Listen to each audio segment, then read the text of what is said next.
Более 300 лет они правили государством, которое позже историки назовут Крымское ханство. Монархи из династии Гираев. Кто были эти люди? Как пришли к власти? И какой след оставили после себя? Незаурядные политики, блестящие дипломаты, великие полководцы, талантливые поэты сверкали всеми гранями на крымско-татарском троне. Каждый из них внес свой вклад в самобытную культуру и заложил нетипичные европейским и восточным государствам традиции.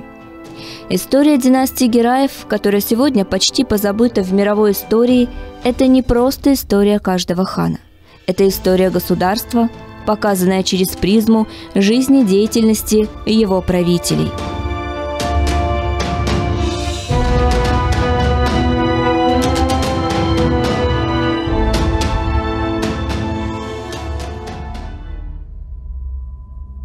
Сахиб Гирай, безусловно, одна из самых ярких личностей в истории своей династии.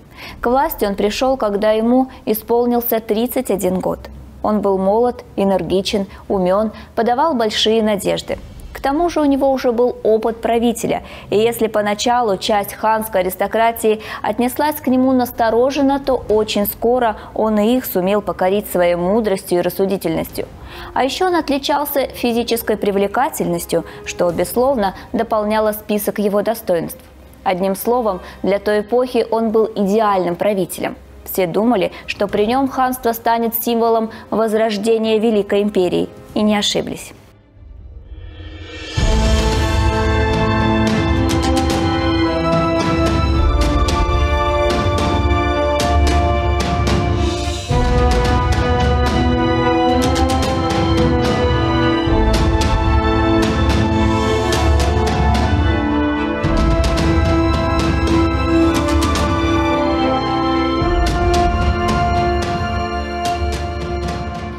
Первые преобразования укрепили авторитет хана.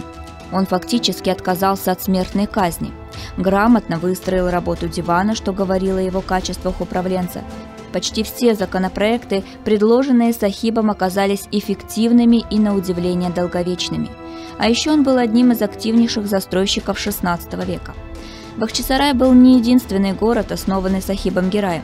Историк XVIII века Саид Мухаммед Реза сообщает об основании еще нескольких городов на материковой части Крымского ханства в землях едисанских, джумбулукских и едичкульских нагайцев. Около 1533 года укрепляется крепость и разрастается уже целый город Ислам-Кермен, заложенный еще в 1492 году, а также Гази или Казы-Кермен. На Днепре строятся небольшие города-крепости, укрепляется Таваньская переправа.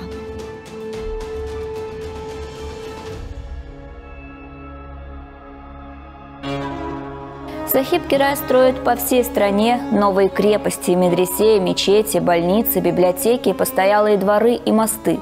Его важнейшей резиденцией становится Бахчисарайский дворец. Однако и другие дворцы, Ашлама и Девлет-Сарай, он также обновляет и перестраивает.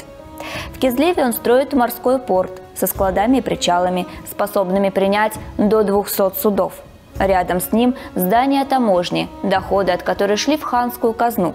Именно в эпоху Сахиба Гирая I ханские города заметно преображаются, так как, к примеру хана, стремятся подражать состоятельные вельможи. Они строят или обновляют свои дворцы, инвестируют в общественные заведения.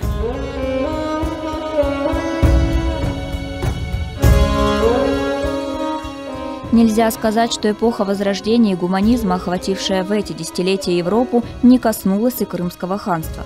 При дворе Сахиба-Герая проживал целый штат блестящих зодчих, декораторов и художников, работавших в технике миниатюры, а также поэтов и музыкантов. Он лично оказывал покровительство ученым и мыслителям, которые заново открывали и исследовали тюрко-мусульманский мир. Одним словом, Сахиб-Герай начинал свое правление многообещающе.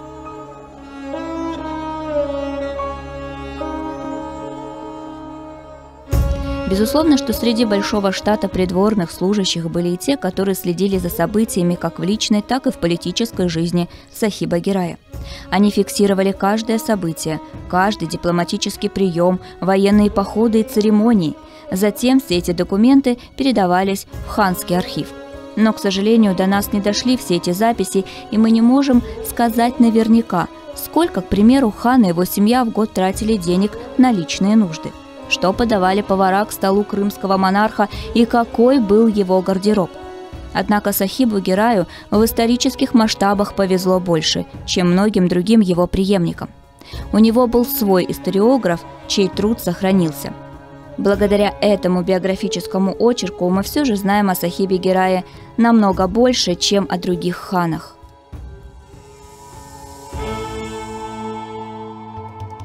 Когда речь заходит о событиях, относящихся к годам правления Сахиба-Герая, трудно обойти вниманием ценный первоисточник под названием «Тарихи Сахиб-Герай-хан» или «История Сахиба-Герая-хана». События в нем изложены в хронологическом порядке, и прежде чем продолжать рассказ об этом выдающемся хане, следует остановиться на этом труде и его авторе.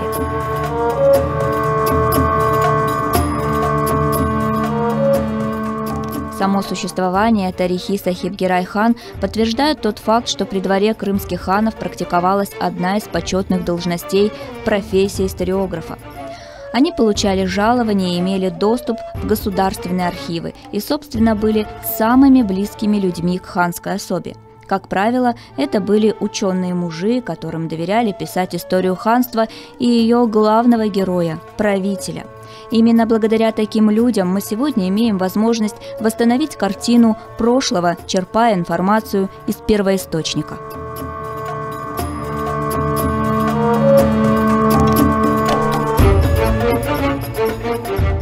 Сегодня, изучая такие труды, можно проанализировать и выявить, к примеру, психологический тип личности в его исторической, национальной и социальной обусловленности. Можно допустить, что биограф был при каждом крымском хане, начиная Хаджи-Гераем, заканчивая Шагином-Гераем. Но по определенным причинам сегодня мы располагаем достаточно скромным материалом, и нам еще предстоит извлечь из недр архивов ценнейшие рукописи, которые прольют свет на события давно минувших дней.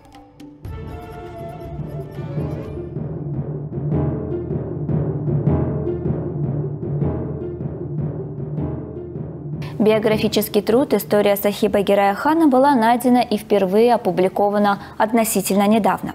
В 1973 году турецкий ученый Озалп Гёкбелгин впервые заинтересовался старой рукописью из архива османских дел XVI века.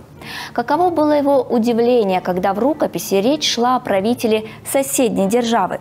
Интересно было еще то, что свод двух старейших рукописей истории Сахиба-Герая-хана имело приложение на французском языке, переведенном в XVII веке. В тот же год ученый издал ее в Анкаре. Но кто же был автор этого любопытного труда?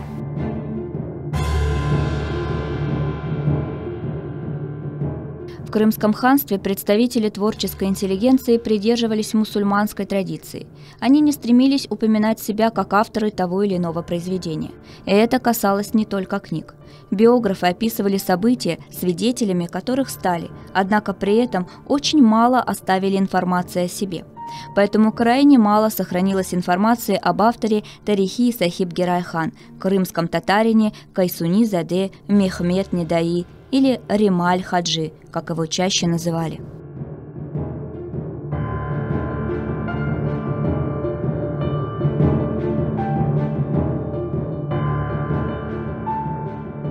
Кайсуни-заде был выдающейся личностью, прекрасно образованным крымским ученым. Он преуспел в области астрологии и медицины, о чем говорят написанные им книги. Но самое главное, он был близким советником и другом крымского хана Сахиба-Гирая I. Несмотря на доверительные отношения между этими людьми, Кайсуни-заде не сразу приступил к своему объемному произведению. Хотя, возможно, жизнеописание хана так и не было написано, если бы не дочь Сахиба-Гирая, принцесса по имени Нури-Султан-Хани. В кругу семьи ее называли Айбеге. Именно она, чтя и уважая память своего родителя, повелела придворному астрологу и врачу изложить историю правления Сахиба-Гирая I после его смерти. Это не составило для Кайсуни-заде большого труда, ведь он неотлучно находился при Сахибе на протяжении всего его правления и, возможно, даже записывал беседы хана, его высказывания и критические замечания.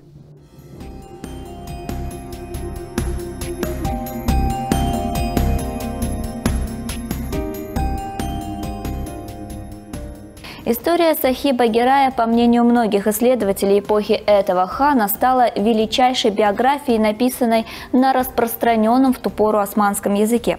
Она популярна и читаема по сей день. Возможно, по причине османского письма некоторые историки ошибочно пришли к мнению, что историограф по происхождению был турок. Но это было не так. Еще раз подчеркнем, что он был этническим крымским татарином и происходил из семьи медиков. Свое прозвище Ремаль, что означает «астролог», он, вероятно, получил после 1532 года, когда присоединился к Сахибу-Гираю.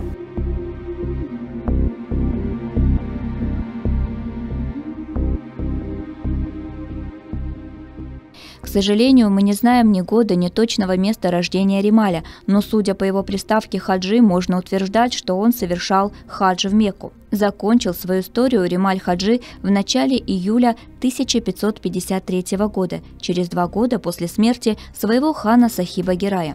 А после поступил на службу к шейх-заде Селиму и некоторое время жил в Конье. После того, как последний унаследовал отцовский трон и стал османским султаном Селимом II, Ремаль, вероятно, получил должность придворного врача и написал для своего правителя несколько медицинских книг. Можно предположить, что к концу жизни Ремаль-хаджи вернулся в Крым, где и нашел вечный покой.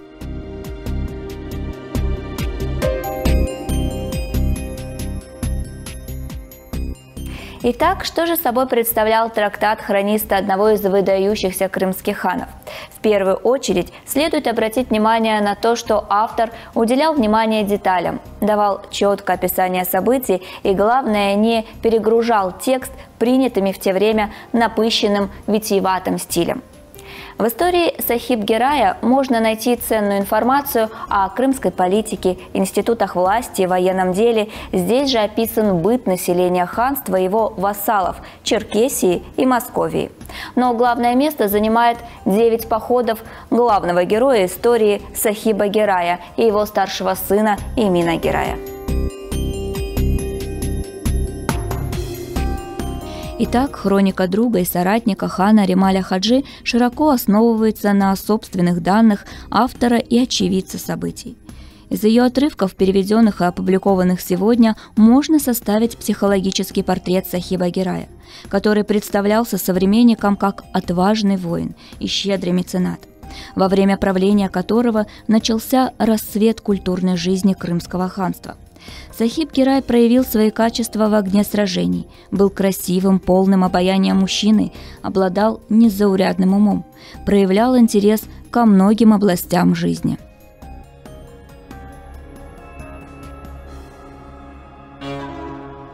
Будучи человеком образованным, крымский хан, по словам Ремаля, инициировал переводы на крымско-татарский язык лучших научных и художественных произведений зарубежной мусульманской литературы. Один лишь Ремаль-хаджи перевел несколько сотен подобных сочинений, и, как он сам вспоминал, причиной появления на свет всех этих литературных и научных произведений был хан.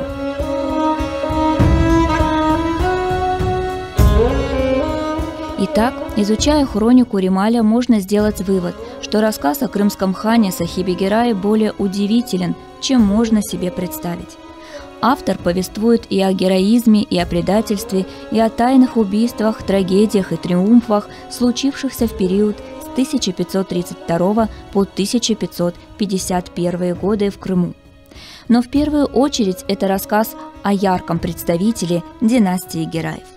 Сегодня труд Кайсуни-заде Мехмед Недаири Маля Хаджи Тарихи Сахиб Герай-хан известен в 6 списках. Старейший из них хранится в Национальной библиотеке Франции.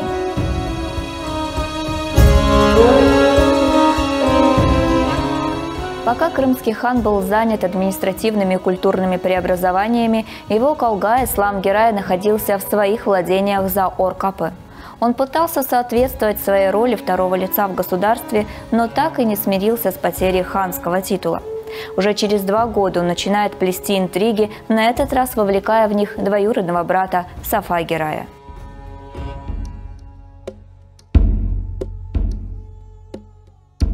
Сафа Герай, потеряв еще в 1531 году казанский трон, проживал в Крыму в надежде на реванш. Его дядя Сахиб Герай уверял его, что еще не настало время для войны с московитами, что необходимо укрепить власть в Крыму и собрать многочисленное войско, а брат Ислам Герай, напротив, настаивал на скорейшем походе.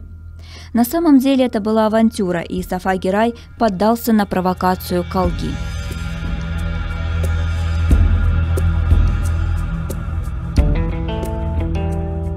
К августу 1533 года калге и бывшему хану Казани удалось собрать 40-тысячное войско. Примечательно, что к ним присоединились казаки под началом все того же Евстафия Дашкевича. Что касается Сахиба Герая, то он официально не давал согласия на этот поход, однако и препятствовать не стал. В конце концов, он все равно поддерживал польско-литовское государство в войне с Московией, а эту кампанию расценивал как разминку. Несмотря на довольно многочисленное войско, Ислам Герай не рассчитал свои силы полководца и на подходах к Москве потерпел фиаско. Пришлось возвращаться назад ни с чем.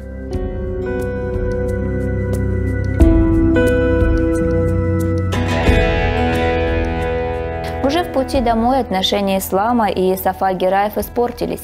Возможно, калга посвятил брата в свои планы организовать заговор против хана. Но Сафа Герай отказался в этом участвовать и поспешил присоединиться к Сахибу Гераю. Но это не остановило калгу. Уже на следующий год он готовится поднять мятеж против хана.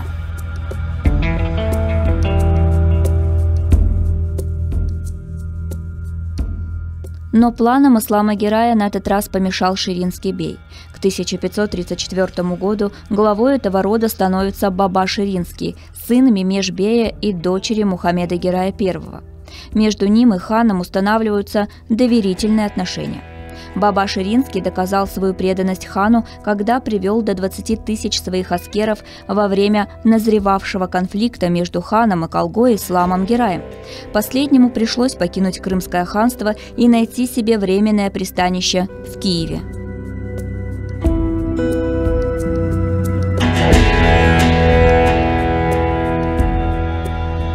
Ислам Герай никак не мог смириться с потерей ханского титула. Вдали от родины он продолжал с переменным успехом плести интриги. Польский король предоставил калге убежище, но вступать с ним в дипломатические переговоры отказался. Не увенчалась успехом попытка выстроить отношения с османским султаном. Сулейман проигнорировал просьбу Ислама Герая помочь ему вернуть ханский трон. Сторонники опального калги постепенно его покидали, а Сахиб Герай их охотно принимал и даже одаривал подарками. Наконец, даже новый казацкий предводитель, казацкий староста Василий Тишкевич предпочел перейти на сторону хана, нежели поддерживать ненадежного калгу. Исламу при посредничестве короля Сигизмунда снова пришлось покаяться перед ханом и с его дозволения возвратиться в Ор-Капы.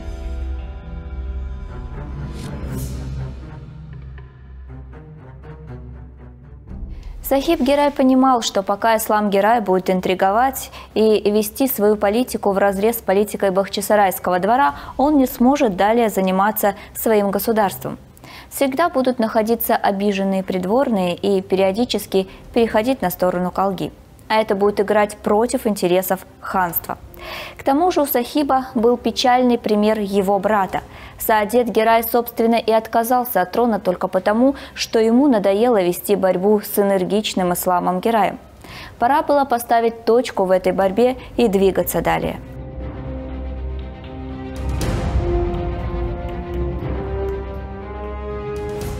Как показывал опыт, переговоры с Исламом Гераем были бесполезны. Нет, Сахиб Герай не собирался открыто выступать против своего Калги и физически устранять тоже не собирался. К тому же это могло привести к непоправимым последствиям. В конце концов, Ислам был представитель правящей династии, да и сам Сахиб был противник казни не только в семье, но и в своем государстве. Неизвестно, как бы далее разворачивались события, если бы все это не решил случай.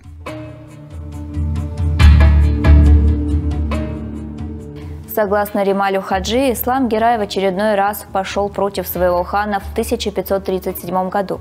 Он поступил опрометчиво, когда захватил в заложники князя Семена Бельского, бежавшего из Москвы в надежде на помощь крымского хана, и сообщил об этом в Москву. А когда над Калгой нависла реальная угроза в виде 20-тысячного военного отряда Ширинского бея, он попросил прощения у хана за свое своеволие.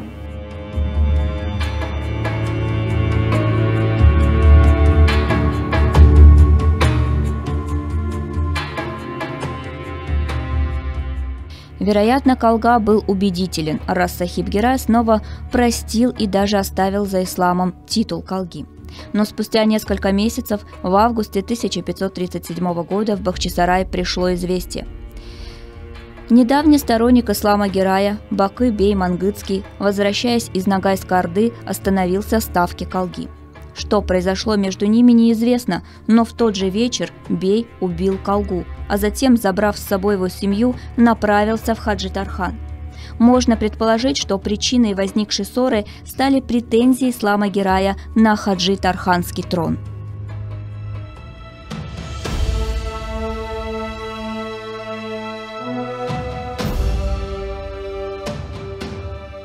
Известие об убийстве Калги Ислама Герая потрясло крымский двор. Конечно же, Сахиб Герай не особо расстроился. Ислам Герай за почти 6 лет успел причинить ему немало хлопот, но все же он был его родной племянник. Сахиб Герай велел выстроить над могилой Калги дюрбе и дал слово своему дивану наказать убийцу своего родственника. А пока своим наследником назначил другого племянника сына бывшего хана Саадета Герая Ахмеда Герая. Далее начинался новый период, который прославит Сахиба Герая как одного из выдающихся правителей Крымского ханства.